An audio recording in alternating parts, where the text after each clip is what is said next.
especialista em vidros, e o professor Célio Dolphstar. Tá? Então, seguindo a minha introdução, o inglês é necessário. Se palestra está em inglês, mas eu vou falar em português, mas está em inglês. Aliás, vocês estão vendo ali que é mais ou menos a versão 15.0. Já tem várias vezes essa palestra, mas essa é a melhor de todas. A versão 15.0. Né? Última versão. Eu trabalhei nela. Vocês vão ver que eu trabalhei bastante nessa palestra aqui para ficar legal para vocês. Especial para vocês. Então, maravilhas e mistérios do vinho. Esse aqui é o nosso laboratório. Se vocês quiserem visitar, é só marcar. Tem ali o Ricardo, o Marcelo, o pessoal nosso ali, mas podem me mandar um e-mail. Está aberta a visita. Aliás, dia 31, os calouros, o calor de 2020, 2021 e 2022, vão fazer uma visita lá. Tem alguém aqui, calor 2020, 2021 e 2022? Convidados a visitarem lá, mas não calouros ou pessoas aqui da USP, está aberto também. É a casa aberta, é 31, a tarde inteirinha. Os alunos vão estar lá preparados para receber, eu vou estar lá também. A tarde inteira para vocês verem. Esse é o nosso laboratório. Eu vou falar devagar, eu tenho um monte de transparências, eu vou pular, fazer mais um bate-papo com vocês aqui. Né? Nós temos, então, o chamado Center of Research Technology and Education Vitros Martins, o CERTEC. Estão no website para vocês entrarem nas pesquisas, dos papers, vídeos, aulas. Eu tenho 60, 70 aulas no YouTube. Né? Esse centro foi fundado em 2013, juntando professores daqui da USP e da UFSCar. Eu tinha 14 professores trabalhando em livros, nas engenharias. Então, nós montamos um centro virtual, né? A sede é lá no nosso laboratório, CERTEC. Bom, esse é o ano internacional de vidro. Está aqui, ó. Os meus espiões passaram essa mensagem da SEMA no Instagram. Né? Será que o vidro é um sólido mesmo? Pense, esse é um assunto que nós vamos debater. Né? Eu sei que vocês não conhecem o vidro ainda, pouca gente conhece. Será que é um sólido verdadeiro? Está escrito lá. Vidro é um sólido não cristalino e amorfo. O sinal não cristalino e amorfo são sinônimos, praticamente. Mas vamos tentar descobrir o que está certo e o que está errado nessa chamada. Sem querer denegrir a imagem de quem escreveu ou não, eu sei que o vidro é pouquíssimo conhecido. Né? O sólido não é. Então, os objetivos dessa conversa com vocês. Algumas estatísticas sobre a contribuição brasileira ao conhecimento dos vidros, uma recapitulação de conceitos confusos sobre o que é o vidro, incluindo isso aí, mostrei. Vou mostrar alguns tipos exóticos de vidro, não são só vidros de janelas, ou de lâmpadas, ou de garrafas, vocês vão ver que tem vidros extremamente sofisticados. E o uso de inteligência artificial para desenvolver uma área quentíssima, né, para pesquisa e para desenvolvimento. O nosso grupo é um dos pioneiros do planeta sobre isso. Tá?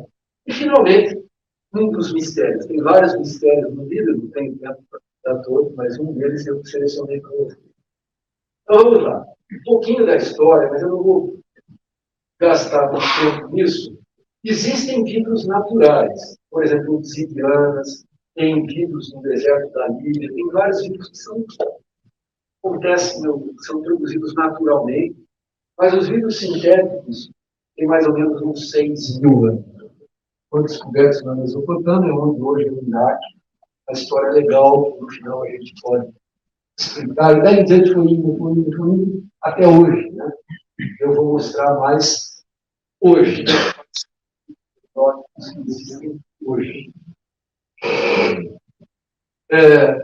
Um artigo interessante para quem é bolsista de iniciação científica, já está trabalhando com vidro, ou quer trabalhar, leiam esse artigo aqui, publicado no Journal of Glass Science, em 2017, Glass and the Eyes of Science.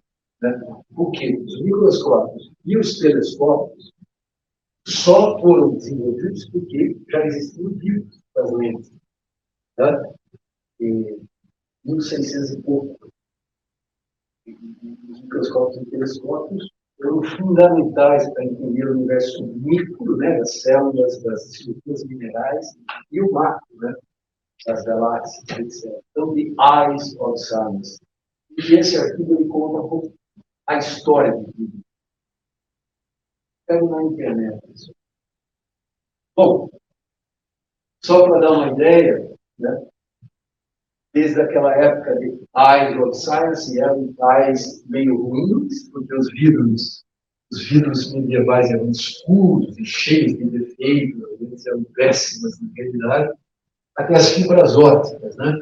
As fibras ópticas, eu aprendi recentemente, só que são as perdas ópticas, só que os anos. Então, as fibras ópticas, quer dizer, os vidros medievais tinham perda, isso aqui é uma escala logarítmica, uma escala log, 1 milhão decibéis por quilômetro. Quer dizer, o vidro era preto, era opaco, praticamente.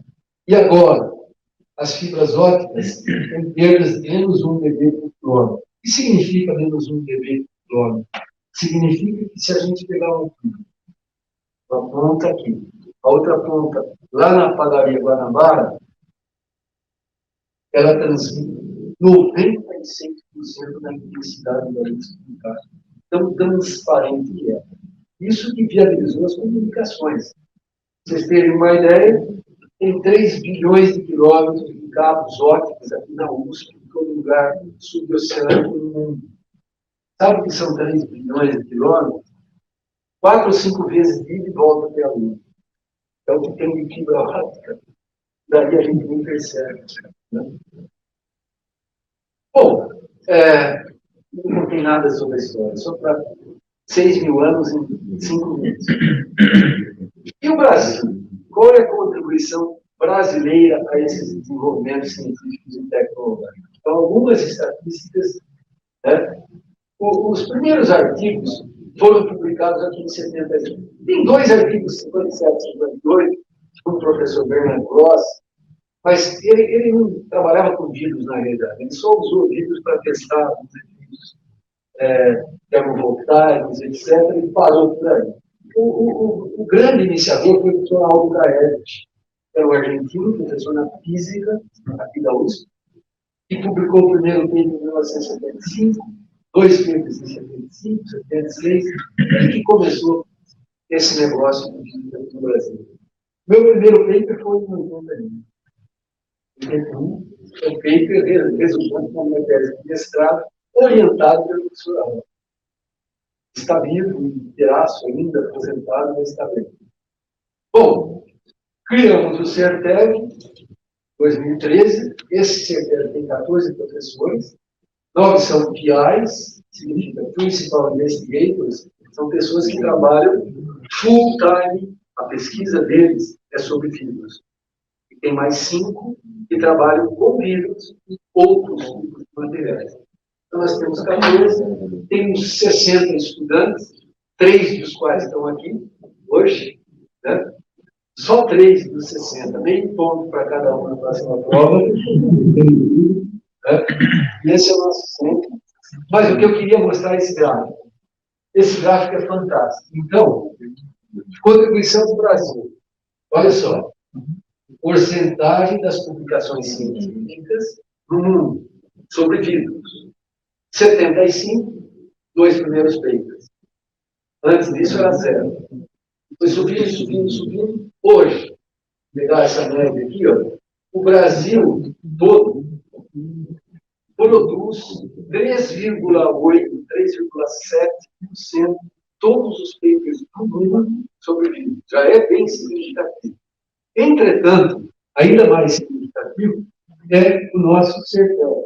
Aqui está o CERTEG. Quase 1% de todos os papers do mundo saem daqui da cidade de São Paulo. Entre o nosso é muita contribuição. A cidade de São Carlos, vocês podem não acreditar, mas eu posso provar, é conhecida mundialmente nessa área de vidro. Qualquer lugar do mundo que tem um centro de pesquisas, falar de São Carlos, eles conhecem. E devido a essa contribuição aqui, né? 1%, um pouco menos, dos papers do mundo. Bom, e o Brasil? O Brasil está aqui. Se pegarmos todos os anos, desde 1815, que é quando começa a base de dados dos corpos, o Brasil tinha a 15ª contribuição cumulativa, em todos os anos, 15ª posição do mundo. Hoje, nós estamos, vou pegar os 5 anos, em 11º lugar no planeta. Então está indo muito bem, está vendo? Brasil. Tem outros países, a China domina quase tudo atualmente. Em primeiro lugar é a China, os Estados Unidos já está em segundo.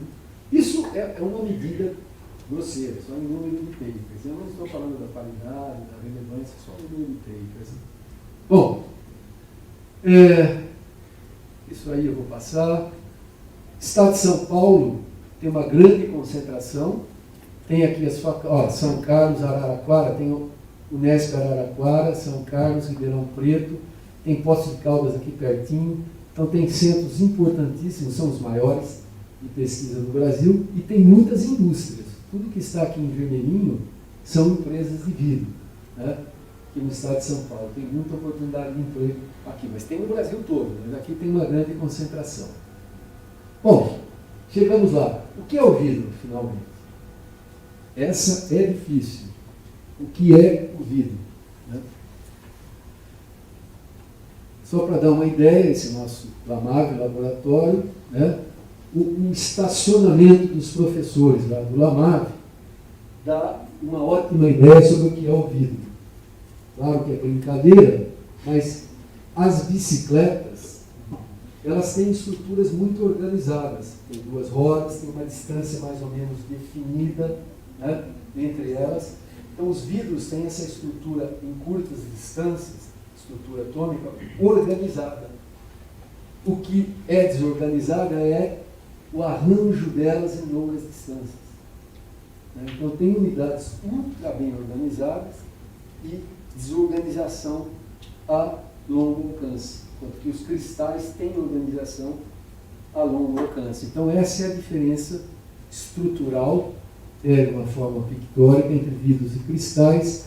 É claro que o estacionamento do LAMAV, que vocês vão conhecer dia 31, é um pouco mais organizado, né?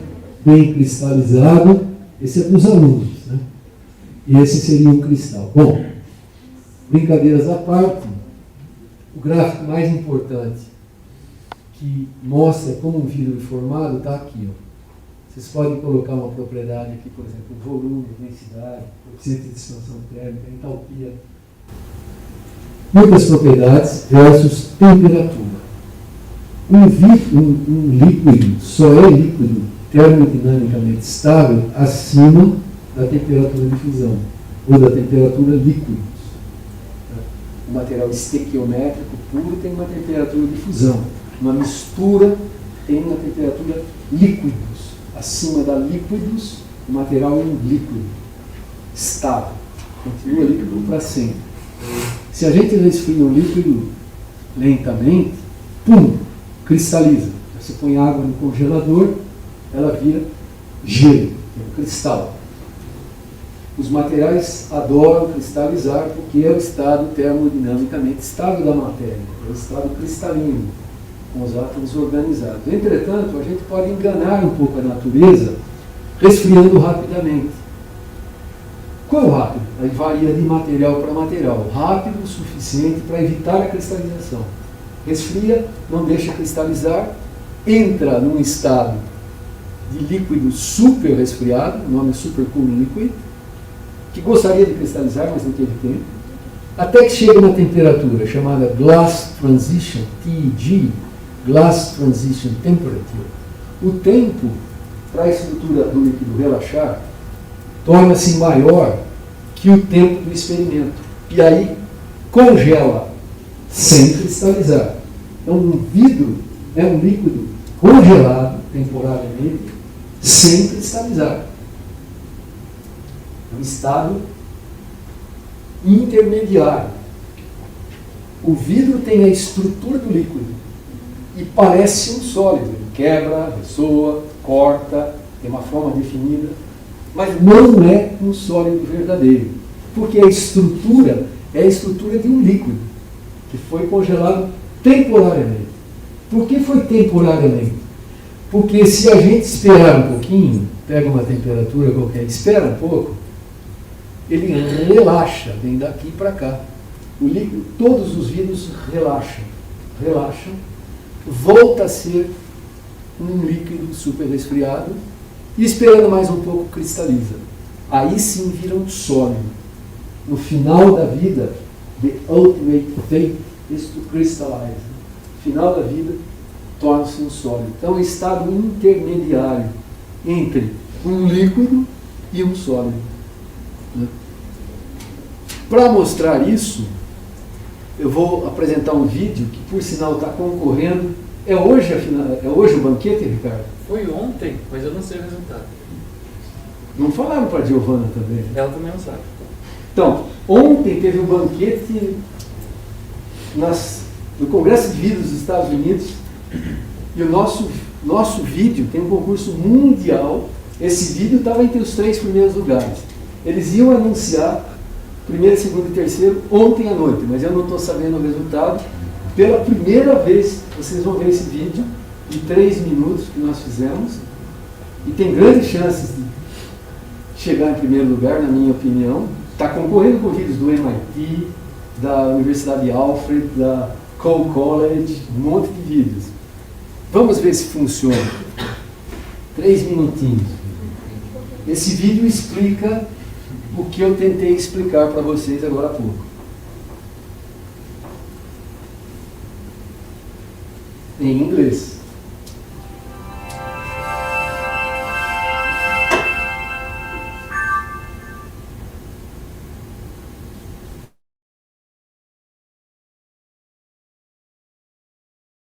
Correndo para o International Year of Glass Contest. Mundial esse concurso. Liquid. The structural units, people, move fast and independently.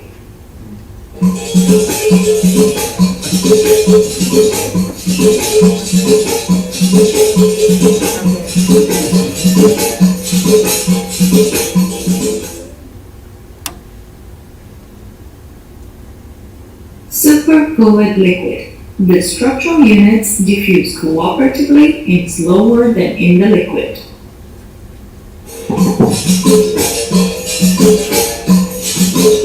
Operativo. As colegas estão intentas agora. Operativo. Prestar atenção.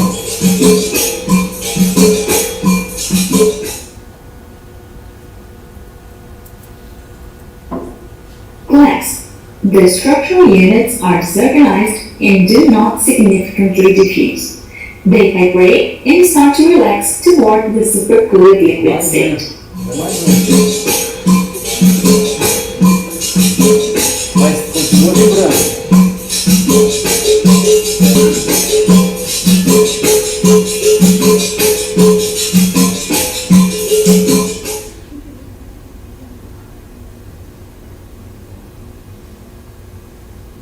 Superfluid liquid. The structural units diffuse more cooperatively and even slower than in Act 2. Nem cooperativo no movimento, com condicionamento exato.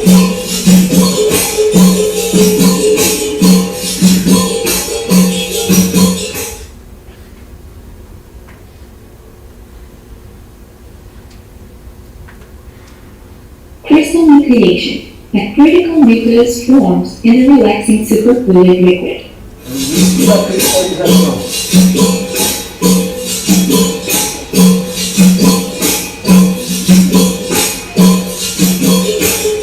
Olha o núcleo cristalino formando aqui, organizado.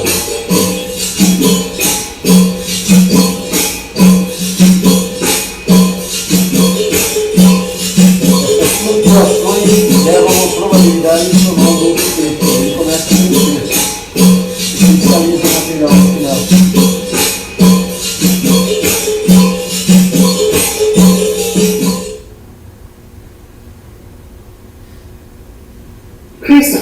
The structural units are organized in only by grade.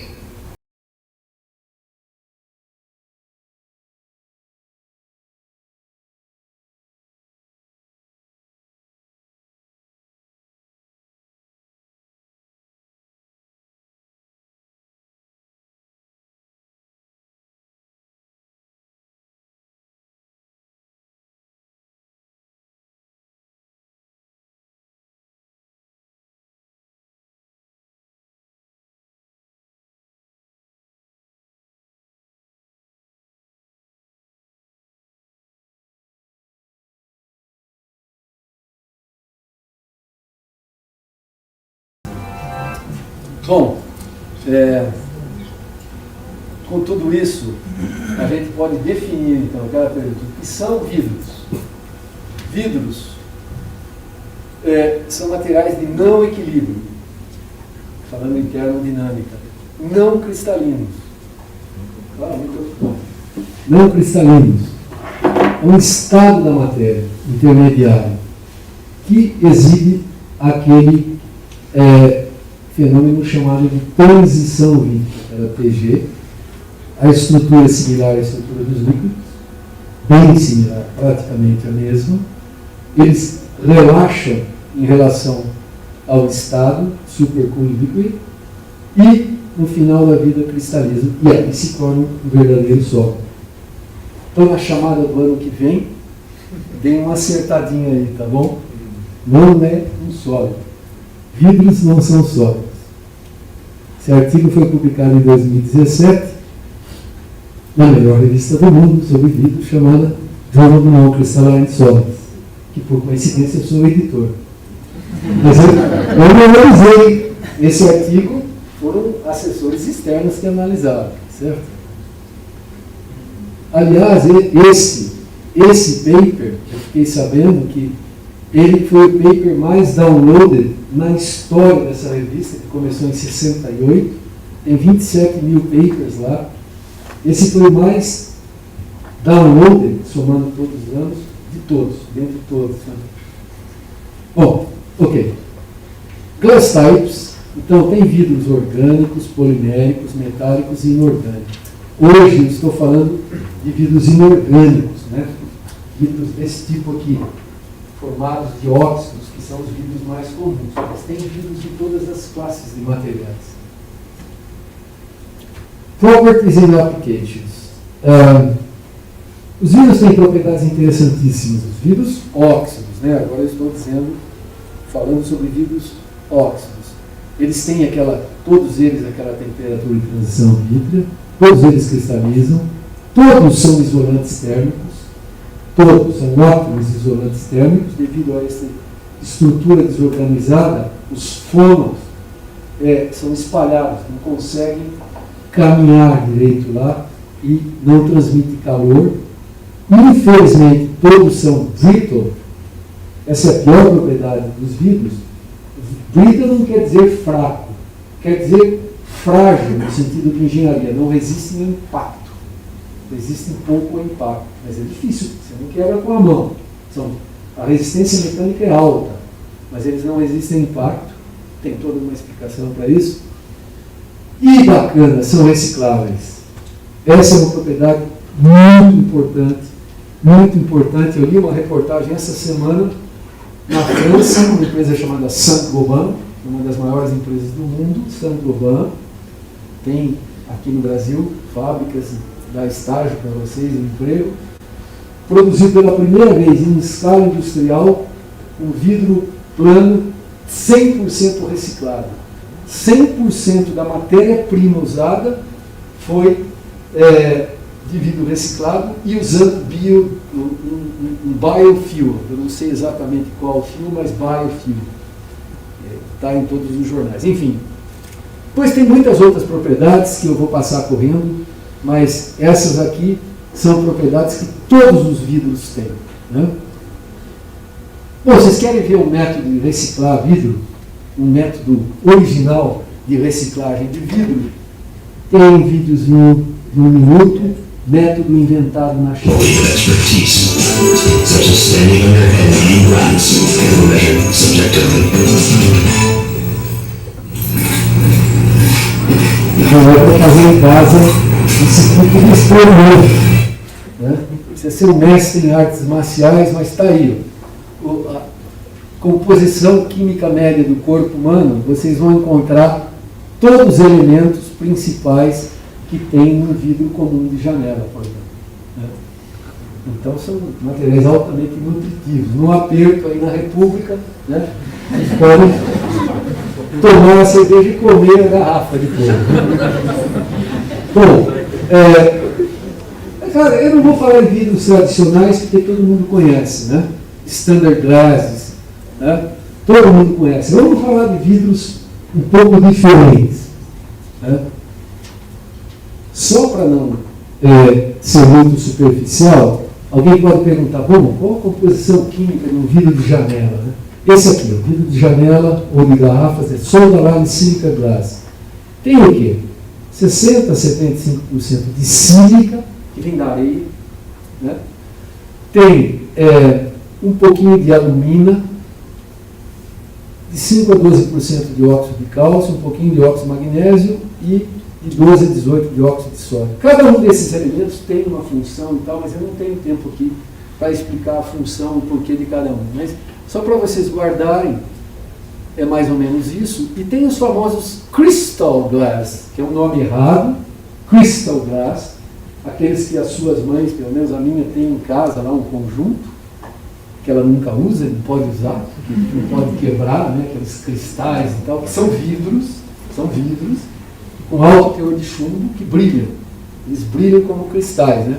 Então esses cristais têm chumbo, tá vendo? Óxido de chumbo. O alto teor de chumbo. E eles brilham. Tem um alto índice de refração e está aí. Parece brincadeira, mas essa indústria de cristais, vidros tipo cristal, é uma empresa, mundialmente falando, que gera milhões de dólares. Todo lugar tem. E tem produtos caríssimos. Eu passei um mês na Bélgica agora. Moda atual é isso aqui. Para as mulheres, se quiserem, para os homens também. Bolsas de vidro. Né? Bolsas de vidro, eu vi bastante. Custa caríssimo. Caríssimo. E ninguém ligava, né, para esses frascozinhos de vidro, até a Covid, as vacinas, etc. São bilhões e bilhões e bilhões de vidros especiais e a maioria das vacinas não podem ser acondicionadas em polímero, por vários motivos. São acondicionadas em vidros especiais de alta durabilidade química. Aliás, o Rodrigo Passos, que era aluno nosso lá, terminou o mestrado e foi contratado pela Schott, né, trabalhando com essas coisas. Ele está na Alemanha agora, inclusive. Bom, ok. Exotic Glasses, eu vou dar alguns exemplos. Deixa eu só perguntar para o pessoal quanto tempo eu tenho ainda. Quanto tempo eu ainda tenho? 2 anos, mais ou menos. Quanto? 2 anos. 2 anos? Quanto tempo de fala? Tá bom. Vamos lá. Ok. Agora aqui no bastidor, foi mal. 20 minutos, professor. Fibra... 25 minutos. 25 minutos. Tá bom. Fibras ópticas. Né? Eu tinha dito para vocês, fibras ópticas foi uma enorme invenção, fantástica. E 3 bilhões de ópticas. Eu tive a oportunidade de conhecer o inventor das fibras ópticas. Esse é o Peter Schultz, inventor.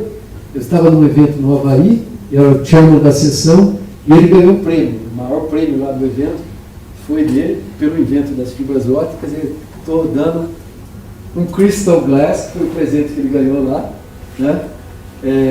Pelo invento das fibras ópticas. Claro que ele já ganhou muitos outros prêmios por isso. Vidros para ultravioleta e visível. Esse aqui é interessante. Aqui tem um tipo de vidro, outro, tem vários tipos de vidro. Isso aqui é a transmissão de luz versus o comprimento de onda. Só para dar um exemplo. Então, olha aqui, ultravioleta B. Pega essa faixa aqui, essa faixa aqui, de 270 até 300 nanômetros, é a faixa de comprimento de onda do ultravioleta B, que é muito importante para a síntese de vitamina D, por exemplo, que tem muita falta de vitamina D, principalmente nerds como eu e vocês. Né? Nerds têm falta de vitamina D. Né? E para não ter falta de vitamina D, né, tem que tomar sol, um pouquinho de sol. Né? Só que grande parte dos vidros, né, eles podem absorver, por exemplo, esse vidro aqui, ele pode absorver a vitamina D e outros deixam passar. Então você tem que escolher, falar, eu tomo sol dentro de um carro. Se o seu carro tiver um vidro desse aqui, não passa nada de vitamina D. Né? Por outro lado, se você fica o dia inteiro num carro e tem um vidro comum, que é esse aqui, passa toda a vitamina D e a sua pele vai para a cucuia também. É para tomar só 15 minutos por dia. Né? Até no Japão, por exemplo, que eu tive antes da pandemia, tem muitas motoristas mulheres de táxi, né? E elas usam luvas, assim, aquelas luvas compridas no braço todo. E eu perguntei para uma delas, por que luvas? Né? Você está dentro do carro, é para não se queimar demais, porque fica o dia inteiro tomando sol. Né? Então dá para trabalhar, dá para fazer vidros assim, que passa ultravioleta, que absorve ultravioleta B, que deixa passar só o visível e absorve o ultravioleta A também. Aliás, o ultravioleta A faz um estrago danado na pele. Né? Eu descobri isso tardiamente. A gente pensa que tem aquela famosa regra, não tome sol demais entre as 10 e as 3 da tarde. Né?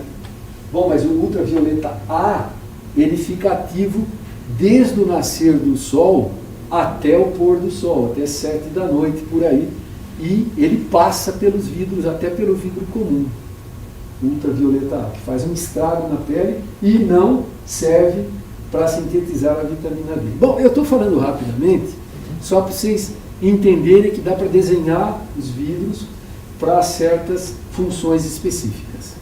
Por exemplo, isso aqui foi uma tese que eu orientei há muito tempo atrás, de Dinan Joanne.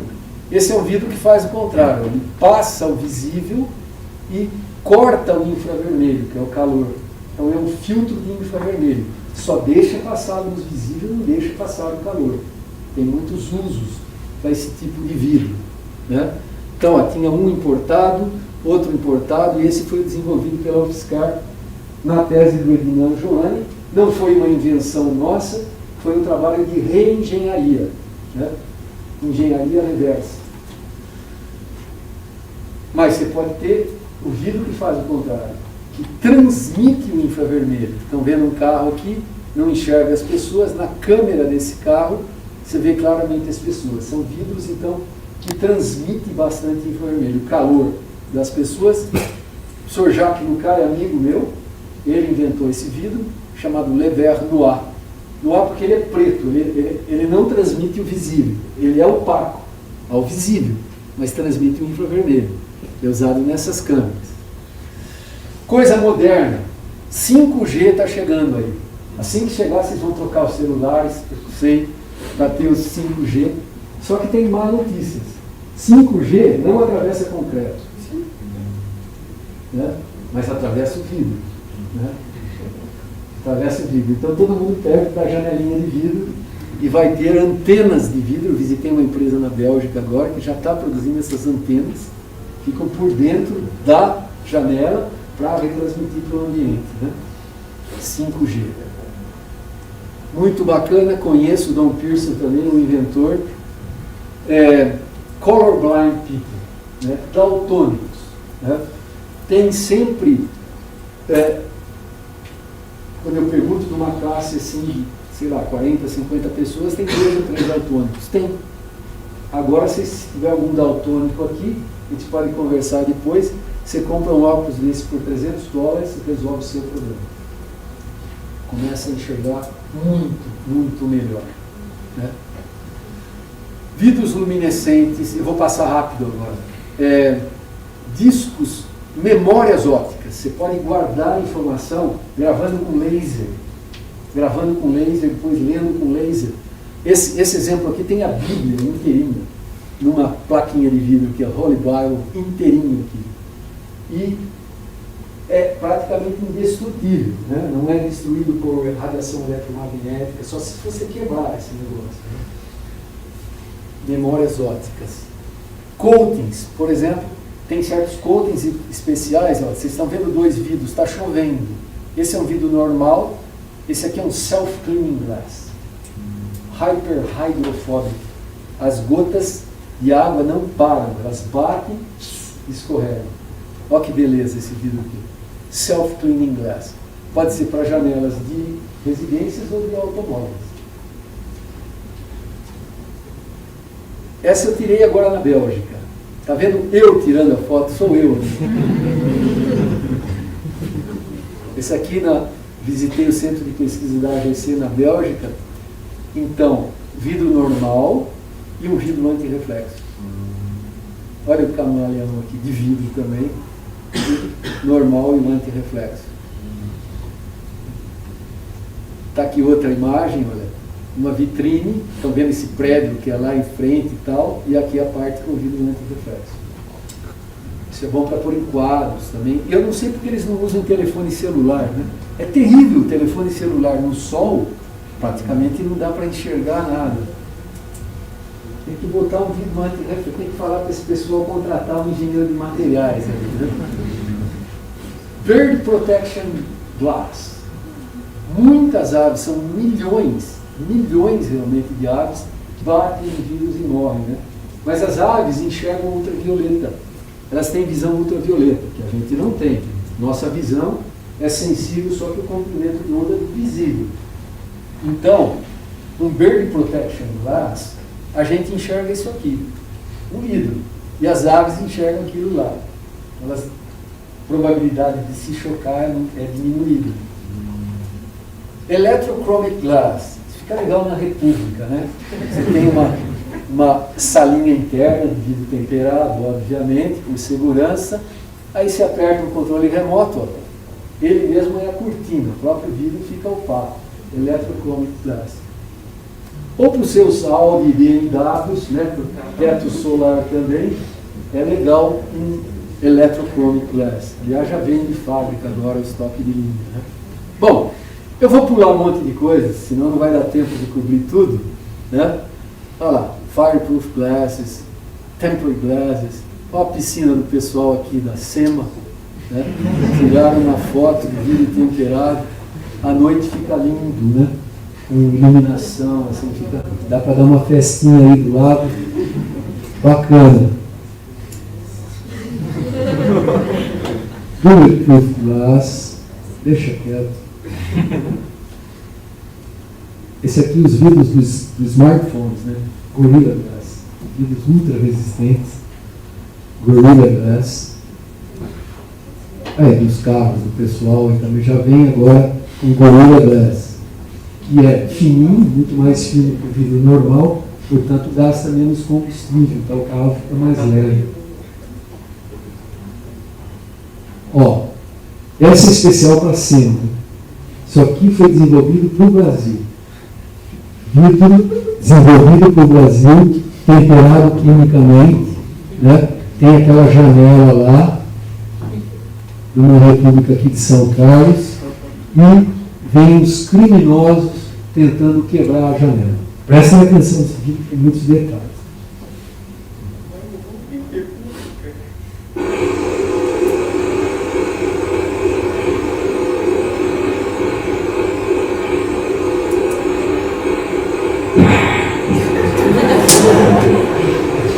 Mais um.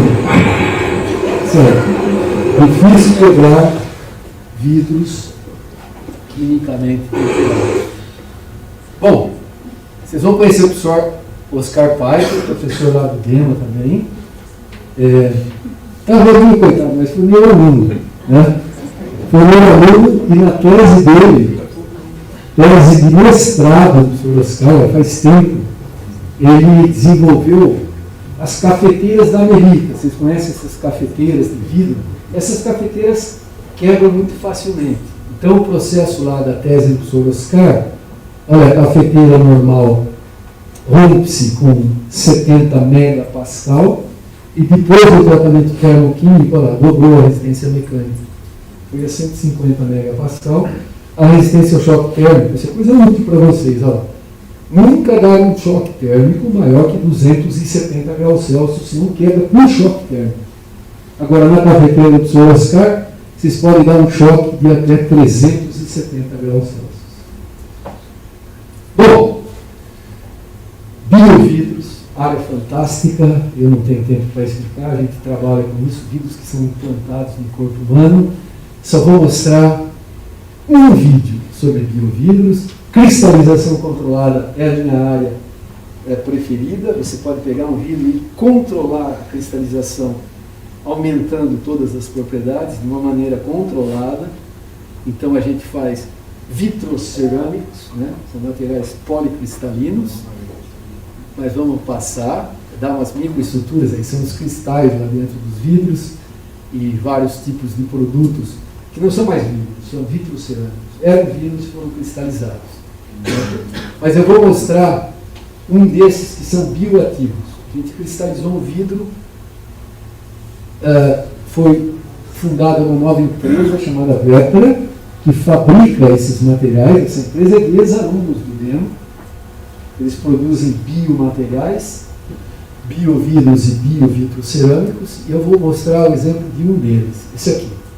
Um deles, devido ao tempo. São implantes orbitais para pessoas que perdem o olho. Pesquisadores de 3 universidades de São Paulo criaram uma prótese revolucionária para pessoas que perderam a vista. O que este olho tem que o outro não tem? Nem dá para ver diferença, né? Mas os cientistas da USP, da Unesp e da Universidade Federal de São Carlos têm a resposta. Foi aqui que eles criaram um implante praticamente idêntico a um olho comum. Depois de superar um acidente ou enfrentar doenças como um tumor ou glaucoma, para muitos pacientes a única opção é usar um olho artificial. E aí perder a visão é sempre um recomeço. Segundo os pesquisadores, a vantagem do novo implante é que ele diminui as chances de rejeição, e tudo por causa do material. Ao contrário de outros modelos feitos de plástico, este aqui tem compostos que regeneram os tecidos do olho. A peça é feita com uma mistura de cálcio, fósforo, sódio e sílica. O próprio implante consegue evitar a proliferação das bactérias e ele consegue se integrar ao tecido humano, diferente do implante de plástico que a gente tem no mercado, um implante importado, em que esse implante fica isolado ali. E aí, com o tempo, ele pode ir abrindo o olho e o plástico sair. Foram 10 anos de estudo. O formato é de um cone, diferente dos modelos tradicionais arredondados. A parte muscular do olho humano, ela é nessa forma cônica, e isso faz com que você tenha uma melhor adaptação desse implante em relação aos outros no mercado. Aquele olho murcho deixa de existir. 50 pacientes já fizeram o implante em São Paulo. Como o olho é a janela para o mundo, a gente fala que é o primeiro contato que a gente tem, devolver toda a estética, toda a simetria da face é muito importante. Foi o que aconteceu com a dona do olhar que abriu a reportagem. Nem parece que a Cláudia fez implante no olho direito. Ela ficou cega por causa de uma doença genética. Perdeu a visão, mas ganhou autoestima. É uma prótese tão bem feita, tão perfeita, que você tem a mobilidade no olho, que ninguém percebe que você usa uma prótese. Então eu achei assim maravilhoso, né? Então o detalhe é que esses materiais bioativos, eles têm a capacidade de se ligar às cartilagens e nervos. Então, quando o olho bom mexe, o olho de vitrocerâmico também mexe. Ao passo que um olho normal, ele é morto, né? Fica aquele olhando parado e o outro mexendo. Essa é uma das grandes vantagens. A outra é que esse material é bactericida. Então, quando se faz a cirurgia, sempre tem uma grande chance de infecção hospitalar, de infecção pós-operatória, que acaba dando problema. Tem uma alta porcentagem de rejeição. Como ela é bactericida, também elimina esse problema, né? Então, esse é um dos produtos que foi patenteado e licenciado para uma empresa está só esperando a liberação da Anvisa, que é um processo complicado, para comercializar. Mas está ultra testado, os exames clínicos em pacientes foram feitos na Unesp de Botucatu, na Faculdade de Medicina. Bom, eu prometi que ia falar de Machine Learning, mas eu vou deixar para as perguntas e vou mostrar um dos mistérios. Vamos pular o Machine Learning, né, e mostrar um dos mistérios, depois a gente pode conversar um pouco sobre um dos mistérios do vídeo. Aqui. Sacred Images on Glass Windows. Isso aqui, na cidade de Clearwater, Flórida, apareceu essa imagem aqui, tá vendo? Isso aqui era um edifício de um banco. E apareceu essa imagem maravilhosa que parece a Virgem Maria, uma santa, etc. Vocês estão vendo que virou uma igreja aqui, ó? Apesar que tem o banco lá dentro, o pessoal não quer saber. Montaram aqui altar e tal, que é um milagre, né? Essa é linda, essa imagem, realmente. Aqui no Brasil, as coisas não são tão bonitas, mas é bonitinho, né? A imagem que apareceu aqui em Ferraz de Vasconcelos, que é ali perto de São Paulo, também parece a Virgem Maria. E vocês podem não acreditar, mas o Vaticano, eu preciso falar, o Vaticano tem uma academia de ciências, é muito poderosa, tem vários prêmios Nobel lá na academia de ciências e tal, e uma das funções é verificar eventuais milagres. O que é um milagre? É algo que não pode ser explicado pela ciência de jeito nenhum. Então, isso já faz um tempo, 2002, né? Faz 20 anos, eles resolveram averiguar se isso aqui seria um milagre. Foi montada uma comissão e eu fui a pessoa, porque eu já trabalhava com vídeos há bastante tempo, desde 82, né, a compor essa comissão. Comissão de estudo, veio um especialista da Inglaterra, no Imperial College, em vírus, e um monte de cardeais, de arcebispos. Era um comitê enorme, mas tinha 2 caras de vírus, eu e um inglês, Colin Rose, era o nome dele. E nós tínhamos que descobrir a causa dessa aí. Enfim, dá para explicar pela ciência ou não? Né?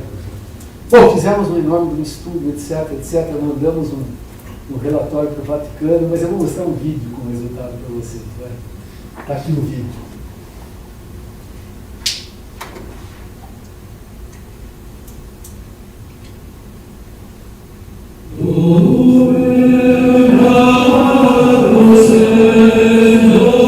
Uma imagem numa janela em Ferraz de Vasconcelos, São Paulo, mobiliza milhares de pessoas. É um vulto que lembra a Virgem Maria, Mãe de Jesus. Isso é filmado lá. O fenômeno atraiu uma multidão de devotos e a atenção de vários pesquisadores, dentro e fora das universidades. O proprietário da residência obteve a janela em uma demolição, onde provavelmente ficou por um longo tempo em contato com outro vidro em ambiente úmido. Uma gota de água prensada entre 2 placas de vidro tende a obter formas arredondadas. Durante um longo período de tempo, a água aprisionada corrói o vidro. Vejamos mais de perto o que ocorre. O vidro de janela é composto de silício, oxigênio e outros elementos, que reagem com a água da seguinte maneira. No primeiro estágio, íons de sódio e cálcio do vidro são substituídos por íons hidrogênio da água, surgindo uma camada lixiviada, indicado em amarelo no vídeo. No segundo estágio, ocorre a quebra das ligações da rede. Após longo tempo, os produtos da reação com o vidro combinam-se com a atmosfera e começam a depositar-se na superfície, formando um delgado filme a assim como uma película de sabão sobre a água em uma bolha. O resultado de todas essas reações são figuras com bordas coloridas, que podem assemelhar-se a imagens, conforme estas encontradas no Departamento de Engenharia de Materiais da Universidade Federal de São Carlos. Portanto, vidros de janela sujeitos a intempéries sofrem ataques químicos, que comumente produzem figuras de geometrias arredondadas, lembrando imagens sacras como as de Ferraz de Vasconcelos.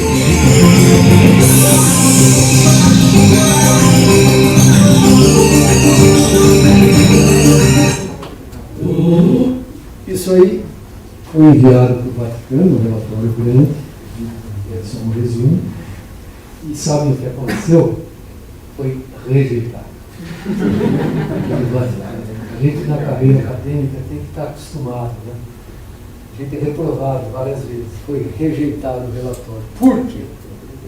Porque nós não conseguimos pegar a janela lá de Ferraz de Vasconcelos, aliás, não podia nem chegar perto. Foi tudo baseado em estudo da literatura, porque é um fenômeno conhecido, esse fenômeno de iridescência. Foi apenas um estudo de literatura que nós fizemos, nós não analisamos naquele livro. Aí os caras do Vaticano, top de linha, falaram, não, para provar um fenômeno, você tem que ser capaz de reproduzir em laboratório. Reproduzir isso no laboratório. Aí nós pegamos todos os alunos de iniciação científica, mestrado e doutorado, vocês têm um mês para reproduzir isso no laboratório. Né? Senão, a gente corta as bolsas de todo mundo. Eles vararam noite, ficaram lá, cada um com a sua estratégia. Depois de um ano, né, eu preocupadíssimo com esse negócio, né, lá em cima de uma nave, né, conseguimos. Um negocinho de 1 centímetro aqui no laboratório, um aluno conseguiu reproduzir aquele fenômeno. E aí o Vaticano aceitou. Claro que não adiantou nada, porque o vidro está lá e a igreja continua lá também. Mas nós provamos o nosso ponto, né, em 2003. Bom, bem-vindos à idade do vidro. Eu pulei um monte de coisas, mas a ideia é só deixar o recado para vocês terem curiosidade, visitar a gente. Mais tarde, se alguém quiser fazer mestrado, doutorado, essas coisas, a gente conversa. Então, o vidro é um sólido ou um líquido? Né? Respondendo a pergunta lá, vocês é que me provocaram nesse negócio. O vidro é um sólido. Né? É um sólido ou é um líquido? Né? Do ponto de vista de um cientista, né, os vidros têm a mesma estrutura que os líquidos isoquímicos, nos quais eles se originaram. Mas eles comportam-se como um líquido se o tempo de observação do fenômeno que você está observando for maior que o tempo de relaxação intrínseco desse líquido. Ele se comporta como líquido. Se o tempo for menor, ele se comporta como sólido. É um estado intermediário da matéria. E é isso que vocês têm que decorar, que eu vou perguntar na próxima prova. Né? Agora, para quem gosta de coisas mais filosóficas, né, perguntando a um artista se o vidro é um sólido ou um líquido, glass is indeed a complex substance with contradictory properties, ephemeral and eternal, clear and opaque, decorative and functional, fluid and brittle, solid and liquid. Essa é a definição de um artista chamado Dale Chihuly, que é um dos maiores artistas vivos, produz essas peças maravilhosas aqui. Então, muito obrigado pela atenção, e eu considero essa, então, parte das comemorações do International Year of Glass. Como eu sou membro do comitê organizador, eu vou introduzir o link dar palestra, se vocês permitirem, lá no ICD, na Inglaterra, como parte das comemorações, tá bom? Obrigado, Beto.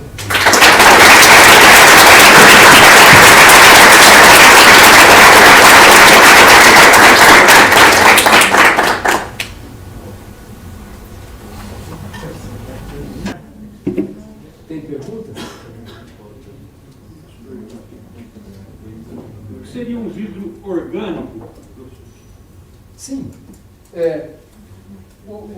Os materiais que contêm carbono, principalmente carbono, na sua estrutura, são materiais orgânicos. Então, sabonetes, por exemplo. Todos os sabonetes e sabões são vidros orgânicos.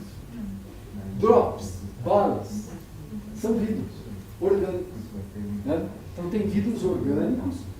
Quando o peso molecular é grande, os materiais orgânicos chamam-se polímeros. Quando o peso molecular maior que 10.000, são polímeros. Então, essas garrafas, por exemplo, de polietileno, são parcialmente vítreas. De PET, né, são parcialmente vítreas. As borrachas dos automóveis, dos pneus, são vidros. Então, tem vidros orgânicos e tem vidros poliméricos, que são materiais orgânicos de grande peso molecular. E tem vidros metálicos também. Você dá alguns metais, dá para resfriar rapidamente. E deixa eu ver se eu consigo. Ah, não. Tá bom, você tirou aqui a apresentação. Dá para fazer vidro com qualquer tipo de. Você vai colocar de novo? Vou apresentar um vidro metálico para vocês. A gente consegue voltar aqui? Lá no comecinho, os tipos de vidro. Vamos procurar aqui. Comecinho, tipo de vidro, tipo de vidro. Espera um pouco. Tipo era no começo. Antes. Aqui, o Glass Types. Glass Types, o vídeo. Pode passar o vídeo. Um vidro metálico nós vamos mostrar para vocês. 3 tubes, 3 striking plates, a stainless steel surface, titanium, and our own liquid metal alloy. 3 identical steel balls are dropped on the individual plates Esse aqui é o vidro metálico. Liquid metal, a metallic glass, has a very high elastic strength and accompanying very high strength. To put it simply, the high strain of it makes liquid metal. São bolinhas pingando em titânio, aço, e aqui é o vidro It's the metálico. best material we could possibly come up Os rolemanzinhos with desse to tipo. store and retrieve elastic energy in a mechanical device.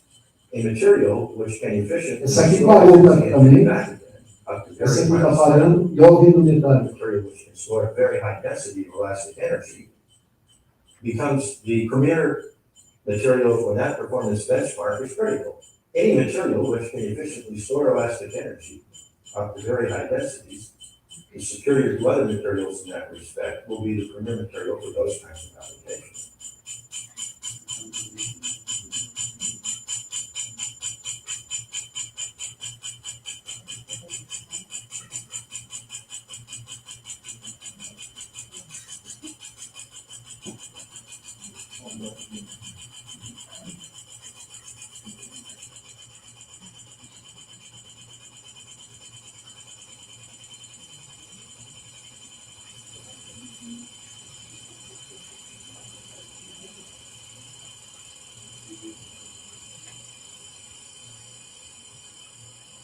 Esses vidros metálicos têm a chamada coeficiente de restituição elástica, que nem um elástico, só que é um elástico de altíssima resistência mecânica. Então, toda a energia elástica armazenada, sei lá, 99,9% volta. Tem um pouquinho de perda. 99 volta, 99 volta. Então, energia elástica armazenada é muito maior do que qualquer outro material já inventado pelo homem. Metallic glasses. Bom para taco de golfe, né, Ricardo? Por quê? Você dá uma tacadinha fraca e a bola vai lá longe. Né? Qual o segredo desse cara? Espinafre? Não. Vidro metálico no taco de golfe. Pena que eles proibiram. Raquetes de tênis. Metallic glasses. Respondi? Obrigado. Nada. Mais perguntas? Quando a gente vê, por exemplo, em óticas, é um montão de tecnologia nessas lentes novas. Você falou, né, que o antirreflexo é mais comum, né, a gente vê os óculos que protegem do sol, tem tudo para, né, ficar super caro sua lente. Dentro do laboratório da Oscar, né, tem alguma linha de pesquisa voltada a isso, a esses óculos, esses vidros que são mais comumente utilizados para os óculos, ou para lentes de outros materiais, outros equipamentos, né?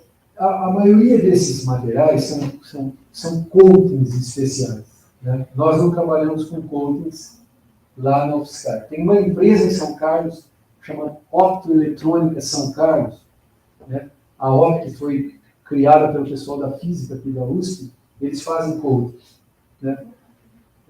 O coating anti-reflexo, por exemplo, eles fazem. Então, você vai numa ótica, encomenda, a ótica não faz. Ela manda aí para a óptica que faz o anti-reflexo, né? Nós não trabalhamos com coatings, mas nós trabalhamos com vidros coloridos, com filtros de outros tipos, materiais para resistência balística, prova de bala, né? Então, a gente pega um vidro, cristaliza o vidro, aumenta violentamente a dureza e a resistência mecânica sem perder a transparência. Então, tem uma das linhas nossas, materiais para proteção balística. Sim? Uma questão que eu já vi muitas vezes ser falada é sobre o escoamento, entre aspas, do vidro. Que falam, porque em catedrais, ele no contemplo ele ficou mais grosso embaixo, né, em cima. Mas eu também já vi, se não me engano, artigos falando que isso é mentira, que na verdade foi a questão da produção deles. Mas no fim das contas, é verdade ou não? No fim das contas, o Ricardo vai mandar um vídeo que ele fez sobre isso, está concorrendo lá também, um vídeo sobre esse mito dos fluxos das catedrais, né? O fato é assim, ó, depois você procura na internet, põe lá assim, ó, no Google, do Cathedral Glasses Flow? Faça essa pergunta e Zanotto. Você vai achar umas respostas lá interessantes. Mas eu vou dar um spoiler aqui. Os vidros escoam em temperatura ambiente? A resposta é sim. However, quanto tempo levaria para escoar? Essa pergunta você vai achar lá na internet. Do Cathedral Glasses Flow. Então, escoa, porque como eu falei para vocês, os vidros relaxam espontaneamente. Entretanto, quanto menor a temperatura, mais tempo leva para relaxar. Só para não deixar todo mundo, eu sei que todo mundo não vai procurar isso aí na internet, leva idades geológicas, 10 elevado a 10, 10 elevado a 20 anos para escorrer em temperatura ambiente. Claro que se aquecer um pouco, escorre rapidamente. Um vidro de janela levaria muito tempo. Então, é correta essa explicação que os vidros medievais não eram uniformes. E aí eles colocavam as partes mais espessas, geralmente para baixo, por uma questão de equilíbrio, né? Mas nem sempre. Já acharam também partes mais espessas para cima e do lado. Mas o artigo é fácil de ler, é curtinho. Do Cathedral Glasses Flow. Eu publiquei o primeiro artigo em 1998 sobre isso, com uma aposta que eu fiz, né? Eu trabalhava na FAPESP, não sei se vocês conhecem a FAPESP, agência de fomento. Eu era um dos coordenadores lá, e eu trabalhava com 2 físicos, um de São Paulo e um daqui, e um dia um veio com a Enciclopédia Britânica, falando, vidro escorre em temperatura ambiente.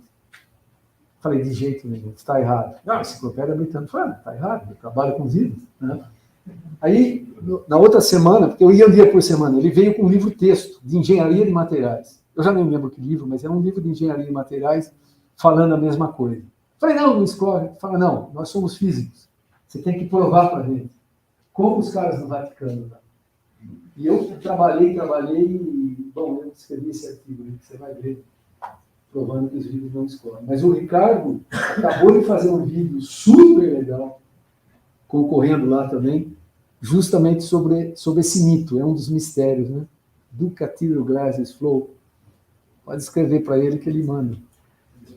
Manda aí. Você sabe que ele é da idade, da época que você publicou esse primeiro artigo. E isso continua presente ainda, né? Então, aonde você viu? Em livro, na escola? Na verdade, agora eu não sei se eu tô me confundindo, mas se eu não me engano, teve alguma coisa da Materiais Júnior que eu tinha lido no site dele, se eu não me engano, tinha algo assim. Se eu não me engano. Ah, eles devem ter publicado lá, né? Algo do tipo, mas não citava você. Tá. Mais alguma? Eu fiquei bem curioso naquele livro que o senhor mostrou, que ele é transparente, mas ao ligar um interruptor, ele fica meio que jateado. Eletrocômico. Eletrocômico. Eu ia falar errado. Qual é a ideia por trás, assim? Também é um coating. Naquele vidro tem um coating ultra fino. Tem vários materiais, mas um conhecido é óxido de tungstênio. O tungstênio é um elemento que tem várias valências, sei lá, 3, 4, 5, 6, tem várias valências do tungstênio. Então, eles fazem um coating com uma camada de nanômetros, sei lá, 20 nanômetros de tungstênio. Então, ela fica transparente, de óxido de tungstênio, mas é tão fina que fica transparente, né? Quando aplica e tem 2 eletrodos escondidos lá. Você liga um controle remoto ou um interruptor e aplica uma pequena corrente elétrica, o tungstênio muda de estado de oxidação. Sei lá, de 4 e vai para 6, eu não sei de cabeça se é de 6 para 4, de 4 para 6, mas aí absorve no visível. Então muda de oxidação, absorve radiação visível e fica branco. É isso. Esses vidros eletrocrômicos, parece uma loucura, mas você sabe, eu tenho um carrinho ok, mas nada demais, é um Yaris da Toyota. Não é nem um Corolla, é abaixo do Corolla. O Yaris, o retrovisor já veio com vidro eletrocrômico de fábrica, né? Por quê? Quando bate o farol, você está dirigindo de um carro que vem atrás de você e vem aquele farol, tem um sensorzinho, ele aciona o vidro eletrocrômico e fica escuro e deixa de refletir, né? Isso vem no Yaris. Eu nem sabia disso, não foi por isso que eu comprei o Yaris, mas eu gostei muito quando eu vi, né? Nos tetos solares, tem geladeiras agora que a porta é de vidro. São muito lindas, mas elas ficam opacas. Se você quer ver o que tem na geladeira, sem abrir a geladeira, porque perde muita energia a hora que abre e fecha, né? Você aperta o controle remoto, ela fica transparente, você dá uma olhada, sem abrir a geladeira. Então, é uma tecnologia que está ficando cada vez mais comum e mais acessível economicamente. Electrochromic Glass. Mas são coatings finíssimos. Tem muita tecnologia de coatings. Mais alguma? Tem uma pergunta na internet, professor, é da Mayumi. Ela está perguntando como o senhor enxerga o futuro dos biomateriais e dos biovidros no cenário brasileiro. Sim, essa é uma área quentíssima, quentíssima. Vocês sabem que os biovidros, Mayumi, eles foram inventados pelo professor Larry Hent, né? E o professor Larry Hent passou uma semana aqui no DEMA. Olha só, os biovidros, eles foram inventados pelo professor Larry Hent em 1970. Eles se ligam aos ossos e cartilagens, automaticamente. E o professor Larry Hent veio aqui para São Carlos. Eu me encontrei com ele no Rio de Janeiro, no congresso. Ele não me conhecia, mas eu apresentei um trabalho sobre cristalização de vidros e tal. Ele ficou entusiasmadíssimo. Ele veio para São Carlos depois. E esse é o vidro dele, Bioglass, que ele inventou. O vidro original chama Bioglass. E patenteou.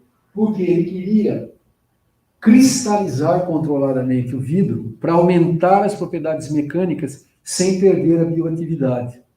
Então, depois de muito tempo, a gente cristalizou. Vocês estão vendo a microestrutura aqui? Aquelas bolinhas são cristais que nós introduzimos dentro desse vidro. A resistência mecânica veio aqui de 75 megapascal para 210 megapascal. 3 vezes de aumento a resistência mecânica, né? Sem perder a bioatividade. E isso foi por encomenda do professor Hent, que era o inventor dos biovidros. Nós fizemos isso em colaboração com ele e publicamos um belo artigo lá, Larry Hent. Paito, que foi o professor Paito, que é professor no DEMA até hoje, eu, um colaborador nosso do Paraná, e o professor Larry Hent. Publicamos um artigo com esses resultados, e esse material aí gerou a empresa Vectra. Aqueles óleos, aquele vidro do implante orbital, foi feito com esse material, né? Então, o futuro é fantástico, tem muita coisa a ser desenvolvida, dá para fazer scaffolds, são materiais ultra porosos que facilitam o crescimento das células ósseas, chamadas osteoblastos, dentro dessas estruturas, e no final o material acaba sendo absorvido pelo corpo e substituído por células ósseas, né? Eu tenho 4 implantes, coisa de velho, né? 4 implantes, nos 4 implantes eu usei esse material aqui na forma de grãos, para recuperar a massa óssea. Quando você extrai um dente, fica um buraco muito grande e deixa de mastigar, o osso vai sendo absorvido. Então, a gente coloca esse material aqui na forma de pó, ele regenera a massa óssea e depois de um tempo você faz um implante de titânio, né? Isso aqui. Eu não mostrei, mas esses ossículos de ouvido médio, olha aqui, ó. Nós fizemos ensaios clínicos na USP de Ribeirão Preto. Então, esses ossículos aqui, sabe, estribo, martelo, bigorna, as pessoas têm alguma infecção, ficam surdas. Nós fabricamos no Lamar isso aqui, implantamos em 30 pacientes surdos, lá na USP de Ribeirão Preto, e 24 recuperaram a audição, dos 30. Nenhum material no mundo, que os médicos tinham testado de tudo, teve essa performance, justamente porque também eles são bactericidas. O que dificulta esse negócio de implantes são infecções. Esse material é bactericida, altamente bactericida, e se liga diretamente aos ossos de cartilagem. Não precisa pôr prego, parafuso, nada. Isso aqui são testes clínicos feitos em Ribeirão Preto. Nós ganhamos um prêmio internacional por esse trabalho. Então, resposta. Futuro brilhante. É uma área quente, pode entrar nessa área. Biomateriais em geral, que inclui biovidros, biovitrocerâmicas, biocerâmicas e tem biometais e biopolímeros também. É uma área quente. Pode entrar. Mais perguntas? Eu tenho uma questão. Pois não. O senhor citou sobre controlar a cristalização do vidro. Como é que faz isso? A partir de aditivação, controle de temperatura ou tem alguma outra técnica? São 3 coisas. Primeiro é a escolha da composição original. A escolha da composição original. Tem que ter uma certa experiência, escolher a composição original do vidro para cristalizar a fase cristalina que você quer. Por exemplo, digamos que eu queira fazer uma placa de cooktop, que a expansão térmica tem que ser 0, para não quebrar por choque térmico. Você escolhe fases cristalinas conhecidas, chamada beta-esporumene, um líquido alumínio silicate.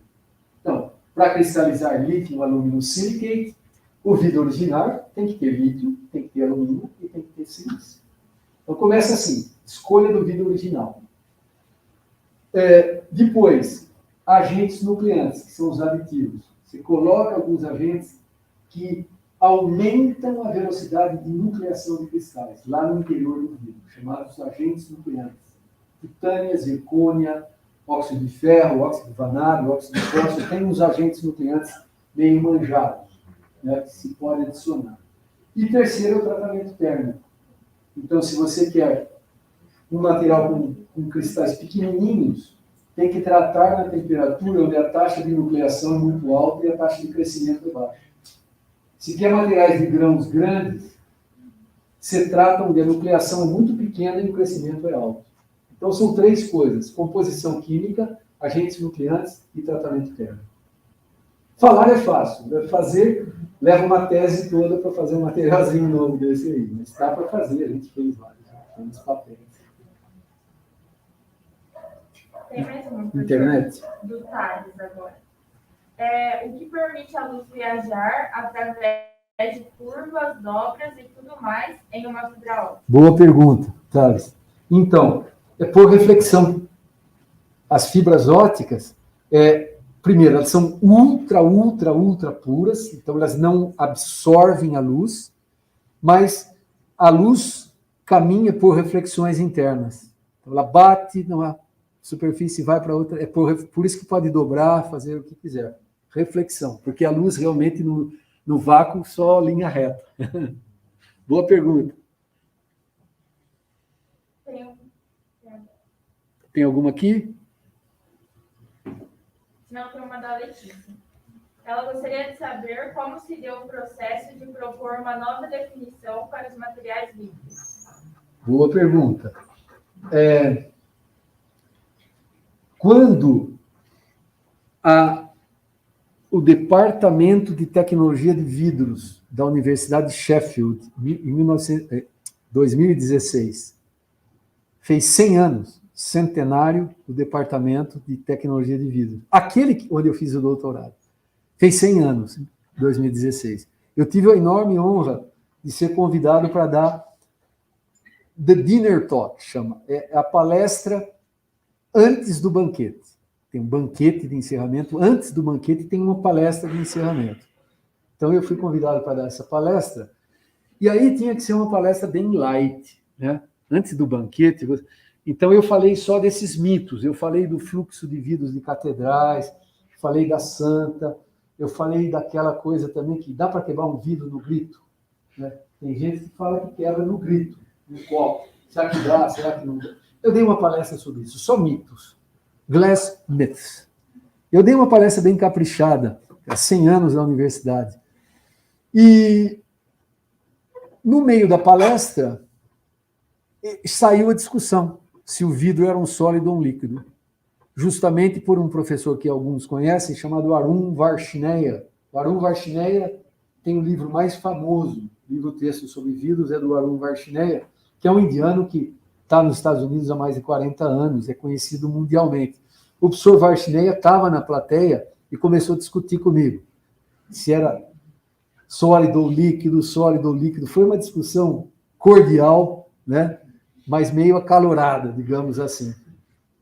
E então, voltando para São Carlos, eu comecei a redigir esse artigo sobre a definição dos vidros, motivado por aquela discussão. E mandei para o professor Varshney para ver se ele concordava.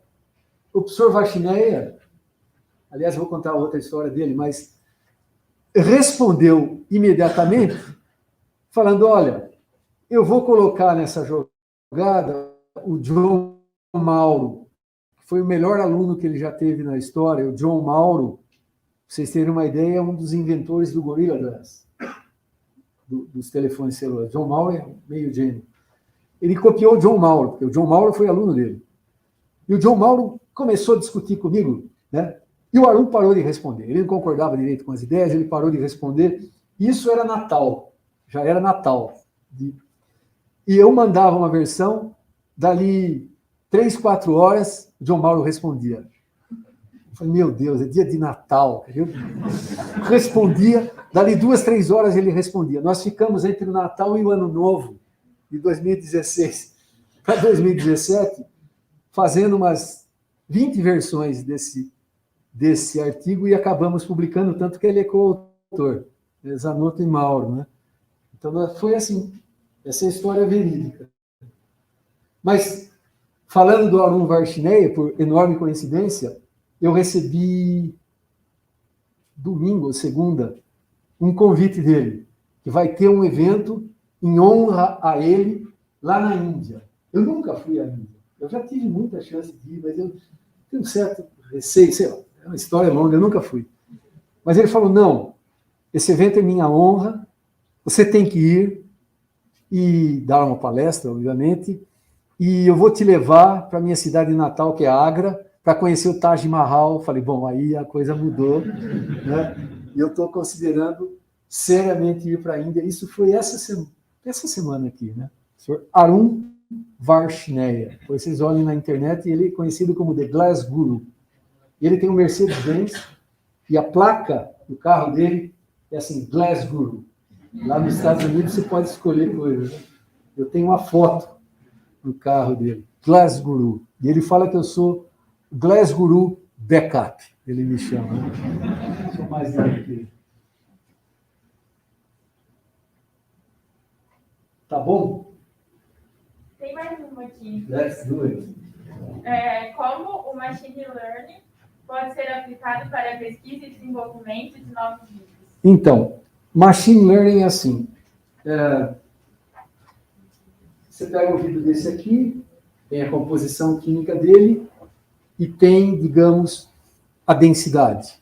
Você pega esse outro vidro, composição química, densidade. Pega aquele vidro, composição química, densidade. Tendo bastante vidros de composições químicas diferentes, e as propriedades, pode ser a densidade, pode ser a transição vítrea, o coeficiente de expansão térmico, o módulo de elasticidade, qualquer propriedade, há uma correlação entre a composição química e as propriedades, porque os vidros não têm microestrutura.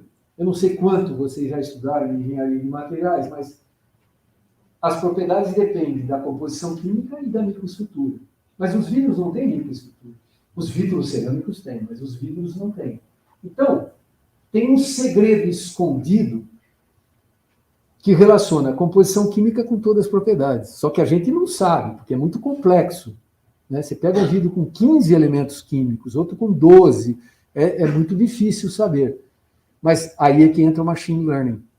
Você alimenta esses algoritmos de Machine Learning com dados. Composição química, propriedade, composição química, propriedade, composição química, propriedade. O algoritmo aprende. Ele descobre as leis. Né? Via estatística, pura estatística. Né? Se eu puser mais alumínio, aumenta isso. Se puser mais sódio, diminui isso. Ele descobre essas leis. E é assim que aprende. Então eu falo, algoritmo meu. Eu quero um vidro com alto índice de refração. Eu dei aí 20 mil composições químicas com índice de refração. Sugira alguns. E ele sugere. Né?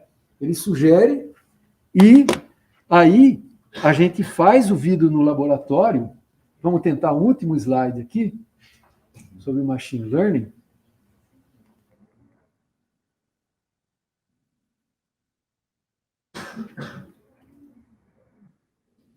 Olha, eu consulto, viu?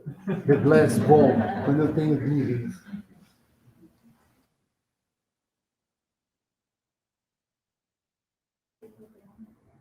Aqui. Então, só para dar um exemplo. Nós queríamos um vidro, fazendo um exercício, com índice de refração 1,7 e temperatura de transição vítrea de 450 graus. Um vidro ótimo. Treinamos o algoritmo, no caso foi com 45 mil dados. Só o trabalho de caçar na literatura, etc., é um inferno. Mas, enfim, foi treinado. E o algoritmo sugeriu esse vidro aqui. Ninguém nunca tinha feito. Não é um vidro sugerido pelo algoritmo, pelo programa. Que vidro? Põe 66% de sílica, um pouco de boro, lítio, etc., etc. Esse vidro aqui. Nós fomos no laboratório, lá no AMAB, fizemos o vidro, deu certo. Primeiro, deu um vidro. Nem sempre dá um vidro. E medimos a propriedade. Olha aqui. A gente queria 1,7. Olha o que deu. 1,71, mais ou menos 3. Igual.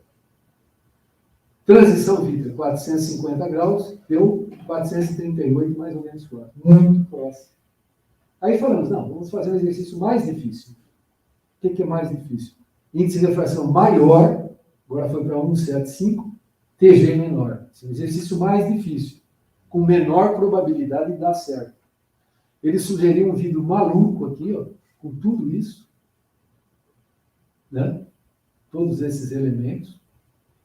Nós fizemos o vidro e queria 1,75, deu 1,75, mais ou menos 3, desejava 400 graus Celsius, deu 450, mais ou menos 3. Quer dizer, para todos os efeitos práticos, é um acordo fantástico. Quantos anos levaria para desenvolver esses 2 vidros aqui? Vai passar o resto da vida e nunca chegar. Então, esses algoritmos de inteligência artificial, eles cortam etapas, mas muito, muito. Pode não ser exato, mas eles, ao invés de procurar nessa sala toda, ele fala, não, vai ali, está por ali o resultado, entende? E os vidros são os melhores materiais possíveis para isso, porque tem ausência de microestrutura. Os materiais cristalinos têm outra complicação. Você precisa fornecer a composição química e a microestrutura para fazer o treinamento. E fica mais difícil. Não é impossível, mas fica bem mais difícil. Então é isso. Ok? Então, espero vê-los dia 31, lá no Lamar, e a gente continua a conversa. Obrigado, pessoal.